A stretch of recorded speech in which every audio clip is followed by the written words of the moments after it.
Entonces dice así la Sagrada Escritura.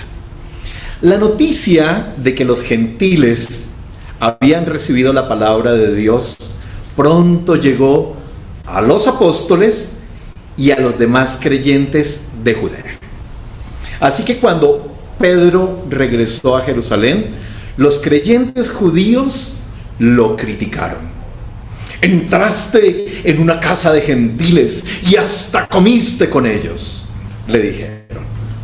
Entonces Pedro les contó todo tal como había sucedido.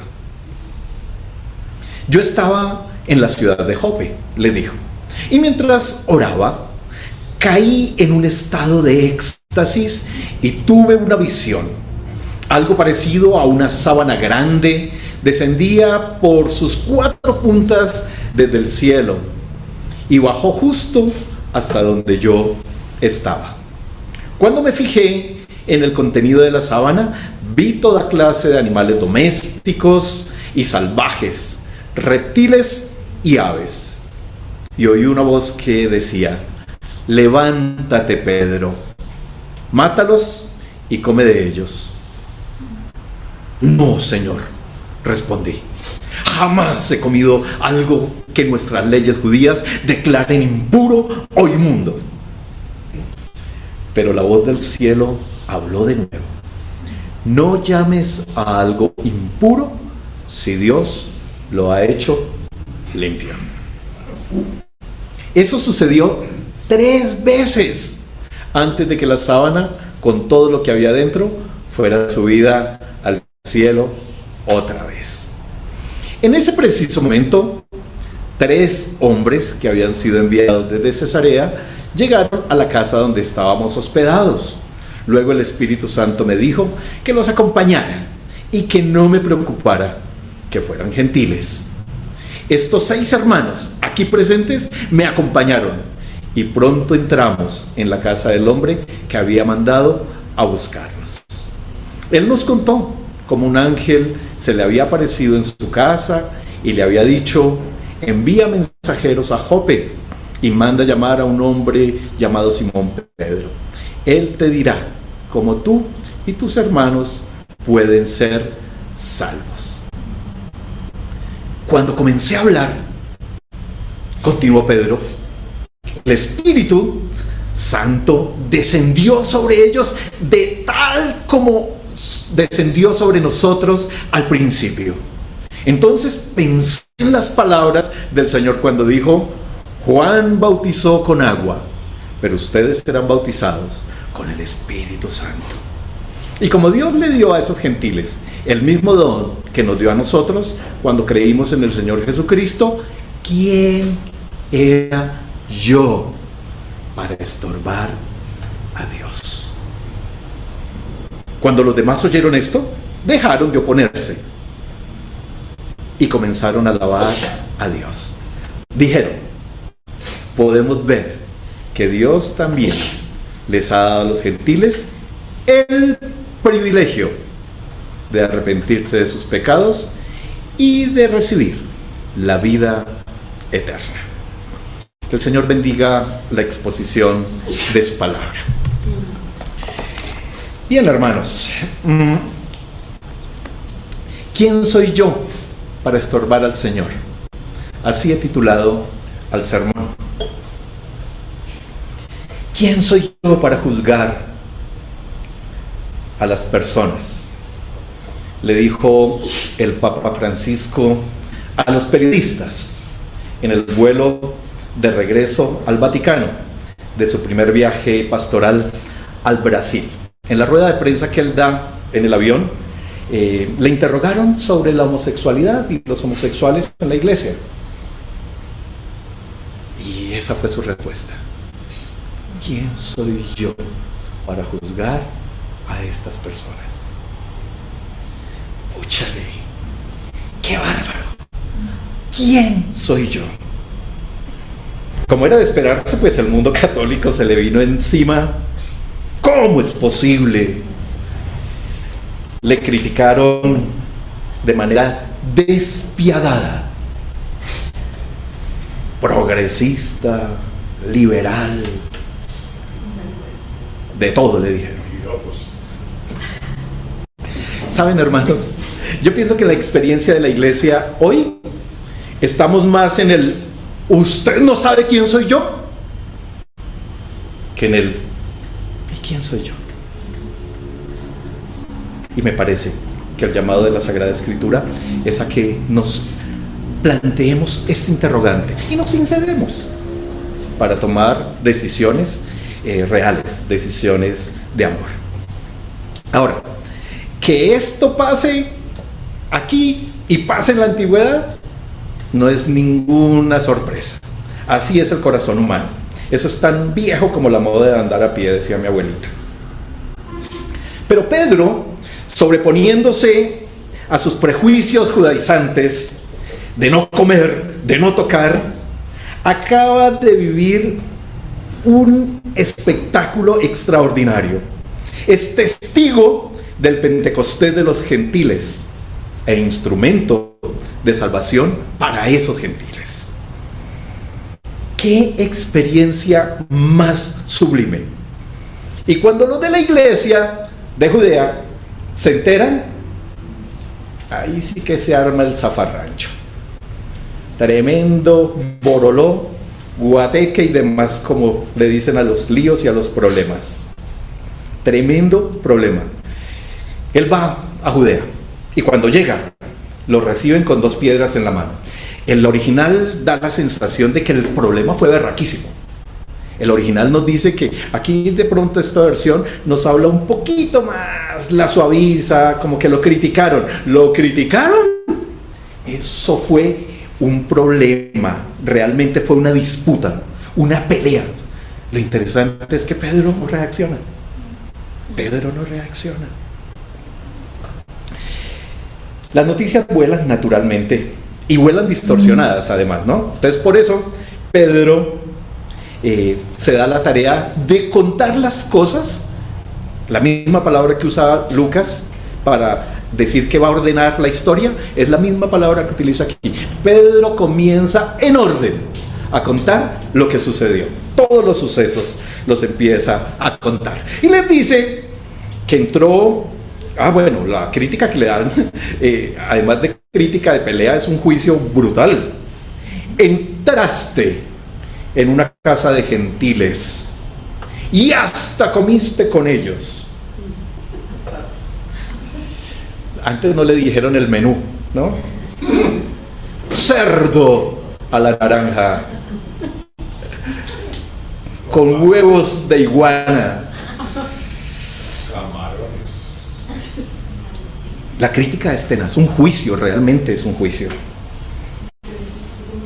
Y no dejo de preguntarme, hermanos, no sé si a ustedes les surgen las mismas inquietudes, no dejo de preguntarme, oiga, ¿y qué pasó con las enseñanzas del Señor?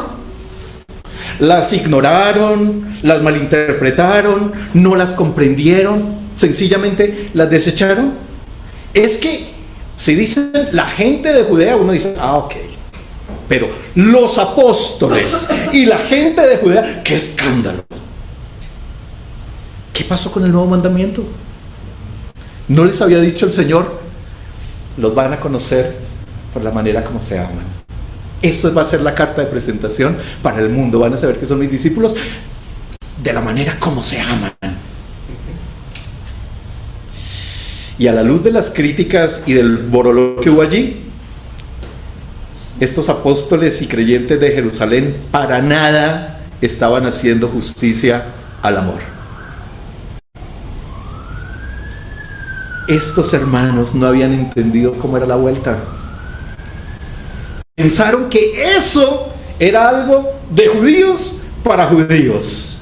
Una nueva versión del templo y una nueva versión de la institución.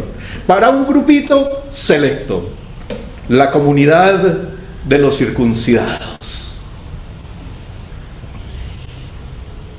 Ahora, creo que necesitamos tener misericordia, obviamente, y actuar con amor hacia ellos. No fue fácil iniciar la iglesia, es que no todo estaba escrito, no había guión, no había libreto, tenían que ir aprendiendo cómo construir la fe, cómo hacer la vida comunitaria. Y entonces, en ese aprender, en ese poder discernir el mover del Espíritu Santo, se les fueron años aprendiendo como es natural. Pero miren esta belleza. Como les dije, Pedro no pelea, Pedro no se impone, Pedro no quiere ninguna controversia, sencillamente explica. Y les dice que todo empieza con un éxtasis. Está mediado por la oración. Él cae en un éxtasis mientras está orando, y ya en el capítulo 10 hasta la hora nos da. Era la oración de la tarde. Eso, cuando la modorra está bien chévere, como a las 3 de la tarde, el man entra en ese éxtasis. Algo parecido, dice él, a una sábana descendía de sus 4 puntas desde el cielo y baja justo a donde está Pedro. Dice uno, Jope es grande. Bueno, era un pueblo no tan grande, pero era grande. Y la sábana cae justo en la terraza donde él está orando y donde está viviendo el éxtasis. Lo que nos da a entender, esta vaina es puntualito. Esto es directivo para usted. No hay ninguna duda de que esa visión es suya. El contenido: toda clase de animales domésticos, salvajes, reptiles y aves. A la luz de la cosmovisión judía, eso era una sábana llena de porquería. Total porquería.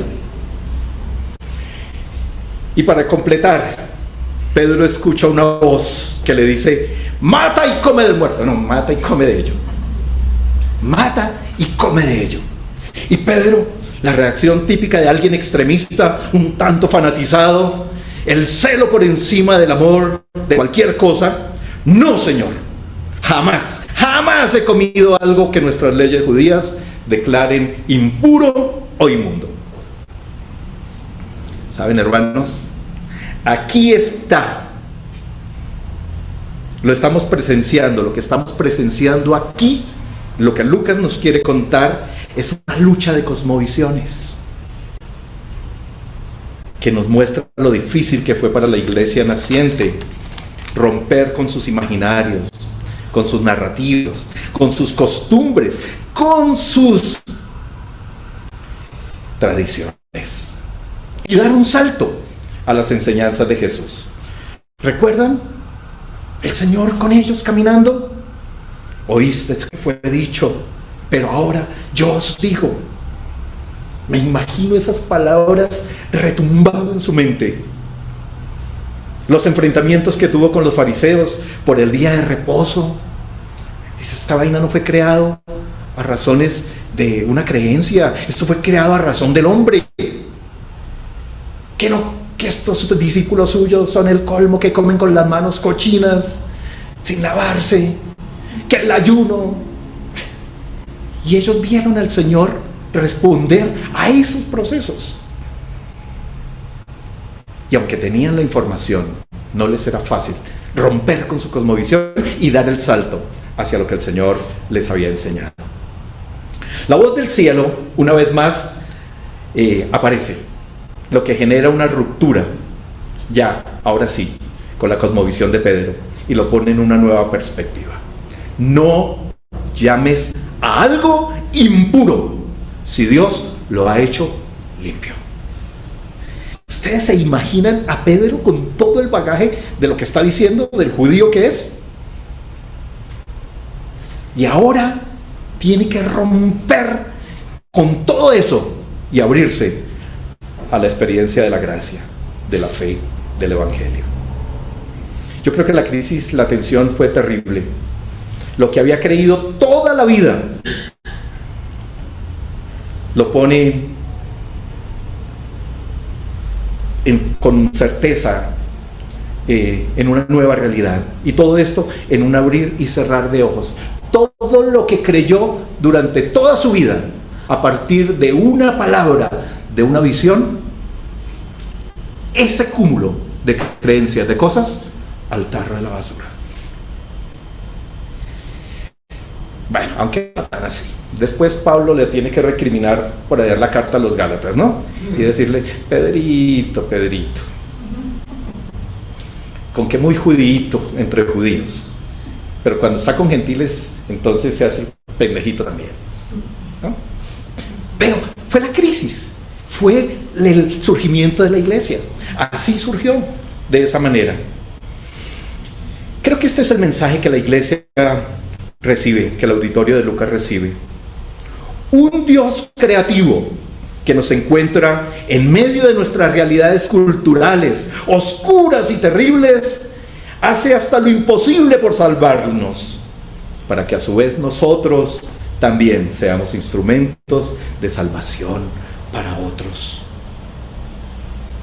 Y Pedro, que tiene problemas con el número 3, ahora dice que esa vaina se dio durante 3 veces y después la sábana se va al cielo, como diciendo, está confirmado, esto está consagrado, esto está limpio y usted no lo puede llamar de otra manera. Y como si fuera poco, cuando reacciona, cuando despierta, hay 3 varones esperándolo. No inviten a Pedro a un trío, hermanos. Nada que ver con los boleros, nada que ver. Este man, esa vaina lo perseguía por todo lado. Y ahora 3 varones y le dicen que han venido enviados por un general, por un oficial romano, y que debe ir con ellos. Y el Espíritu Santo de inmediato. Pedro, no tengas ningún temor. No importa que sean gentiles, ve con ellos. Y Pedro efectivamente va y hace todo lo que el Señor le ha dicho. Ya no está en éxtasis, ahora está en la realidad. Todo lo que está pasando está sucediendo en la realidad. Él les cuenta los pormenores de su experiencia. Pero ¿saben qué es lo increíble? Que se centra en lo fundamental. Cuando Pedro llega allí y Cornelio lo recibe, entonces le dice, él nos contó cómo un ángel se le había aparecido en su casa y le había dicho, envía mensajeros a Jope y manda a llamar a un hombre llamado Simón Pedro. Él te dirá cómo tú y todos los de su casa pueden ser salvos. Ay, hermanos, esto es extraordinario. Me parece que aquí hay una respuesta profética, hay una respuesta también escatológica y demás a una cantidad de asuntos que la iglesia actual vive. Cornelio no se detuvo en el ángel. ¡Ay, angelología! El ángel era así de bonito, de rosadito. ¡Nada! La experiencia es lo de menos para Cornelio. Lo que es importante para Cornelio es que él y su casa, ese hombre que va a venir, les va a decir cómo pueden ser salvos. Ahora, Pedro está ubicado ya en el momento. Ya sabe a qué ha sido llevado por el Señor a esa casa. Y comienza a hablar. Ya sabe cuál es el mensaje. Ya sabe a qué está ahí. Y en presencia, en este momento, vive la experiencia más extraordinaria.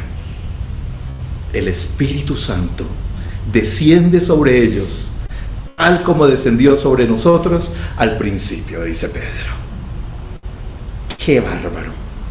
El mismo privilegio, tal cual, las mismas manifestaciones, nada diferente. Lo que ellos vivieron, ahora lo están viviendo esos gentiles. No hay acepción, no hay nada. El privilegio para esos hermanos en Pentecostés ahora es igualito en el Pentecostés en la casa de Cornelio.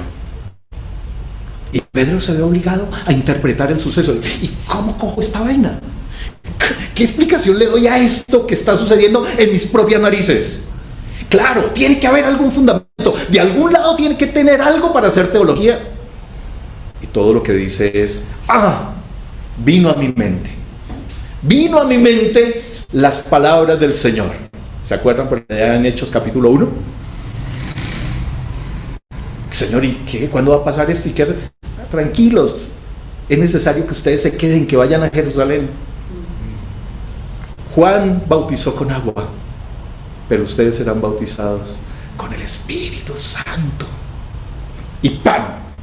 Pedro capta lo que se está presentando y le da entonces fundamento. Le da a esto una interpretación correcta.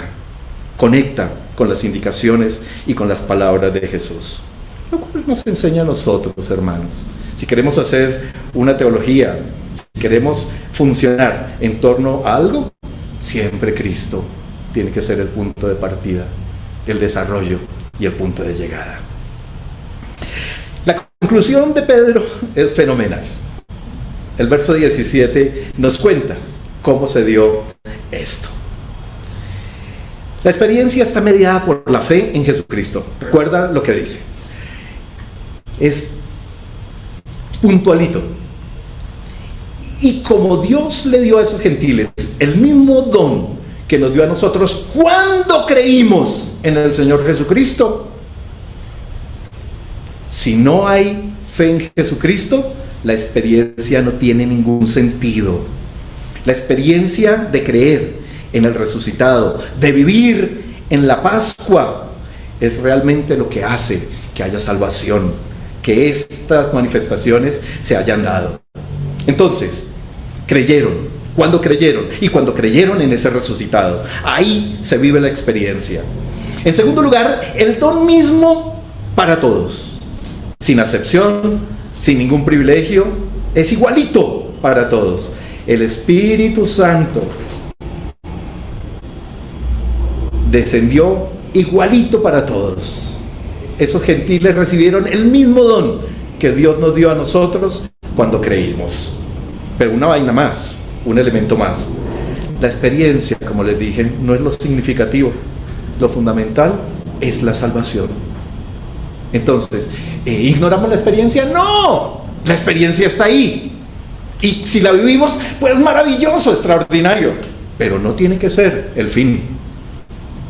El fin es la salvación que el Señor ha establecido en su Hijo. Y cierra de manera magistral. ¿Quién era yo para estorbar a Dios? Pues ¿quién era? Un simple mortal, nada más. Un hombre capaz de cambiar su celo, su cosmovisión y abrirse al mover de Dios. Fue tan poderoso su cierre, hermanos, pero tan poderoso que los demás, cuando oyeron, dejaron la fregadera, dejaron de pelear, dejaron de oponerse y comenzaron a alabar, comenzaron a adorar a Dios,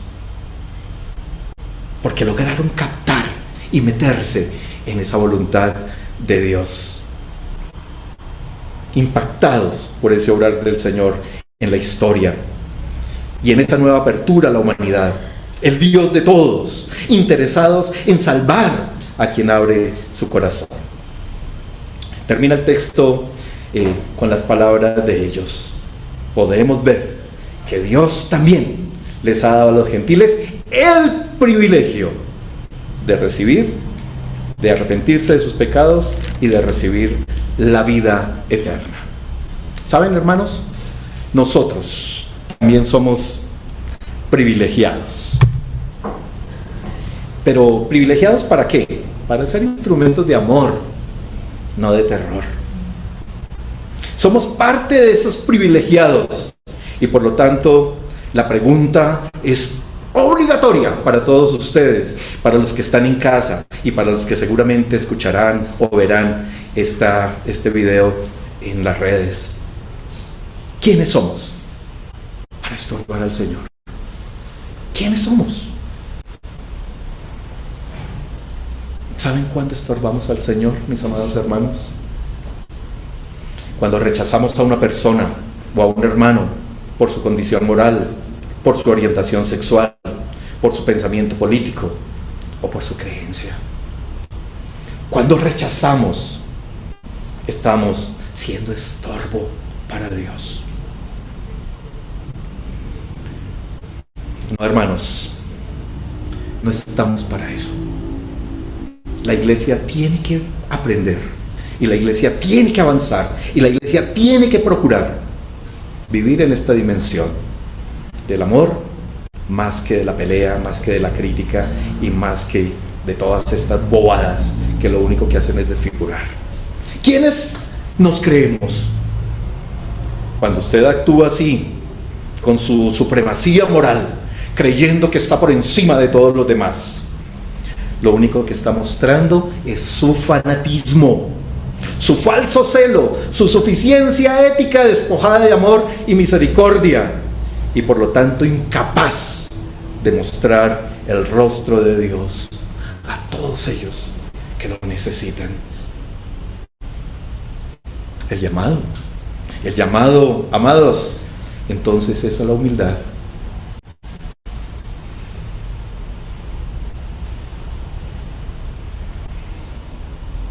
¿Quiénes somos? Unos pobres gentiles, pecadores, de quien Dios tuvo misericordia y nos salvó. ¿Cuál es nuestra supremacía? ¿Cuál es nuestra suficiencia ética? El llamado es amarnos los unos a los otros.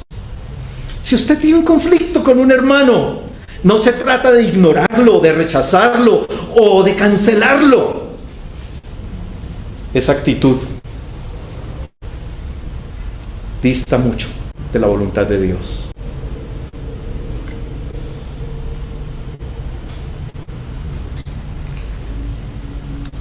Si esa es una realidad, ¿qué es lo que tenemos que hacer, mis amados? Incluso el Evangelio nos dice, antes de presentar tu ofrenda, habla con tu hermano, afírmalo, ayúdale. Usted está más madurito en la fe, ayúdenle. Pero no se crea más santo que nadie. No se crea superior a nadie. Creo que necesitamos con urgencia, como pueblo de Dios, hacer esto que Pedro pudo vivir allí con esta casa de Cornelio y su familia. Por otro lado, una palabrita de una realidad que estamos viviendo y que ya es parte de la cotidianidad de nuestras vidas y de nuestras comunidades. Una palabrita para nuestros hermanos que manifiestan una orientación sexual diferente. En el proceso histórico, Dios nos ha enseñado. Esto es algo que Dios a mí me ha ido enseñando en el tiempo. Me ha enseñado a amarlos, a respetarlos, a aceptarlos. Una recomendacioncita para todos los que puedan abrir su corazón. Creo que también deben tener misericordia de nosotros. No pretender que podemos abrirnos totalmente a estas situaciones de la noche a la mañana. Estamos en proceso, lo estamos logrando, estamos haciendo teología, estamos mirando y estamos conciliando cosas. Por lo tanto, es un llamado a la misericordia. Somos de otra generación, obvio, y nos cuesta. Necesitamos de su ayuda, de su comprensión y de su prudencia. Lo mejor es no tratar de imponer. Creo que es necesario ser prudentes. Y de esta manera, todos juntos, seguramente lo vamos a lograr, creceremos y podremos celebrar sin ningún problema la fe y el amor de nuestro Señor Jesucristo. Entonces, esperamos, sí, ayuda, comprensión, prudencia. Es cuestión de misericordia con los que estamos de este lado y que todavía nuestros imaginarios y cosmovisiones tienen que cambiar mucho más. Concluyo con el texto de Apocalipsis que leímos el día de hoy, hermanos. Al final de todo, triunfará el bien, el amor y la gracia. Todos allá, en esa realidad eterna, ya no tendremos que complicarnos la vida porque no habrá pasado, porque todo estará perfeccionado, porque Dios mismo, por ese amor extraordinario, establecerá su hogar, y vivirá entre nosotros. Mientras tanto, aquí nos toca tolerarnos, nos toca aprender y nos toca sobreponernos a esas realidades.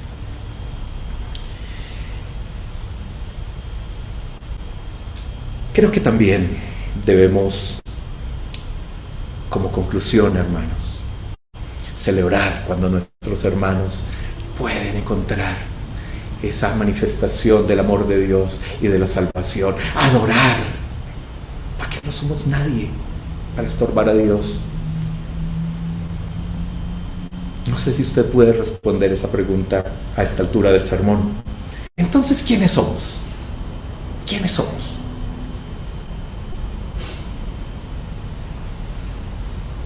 Simples pecadores, redimidos por el amor de Dios. Incline su rostro y oramos.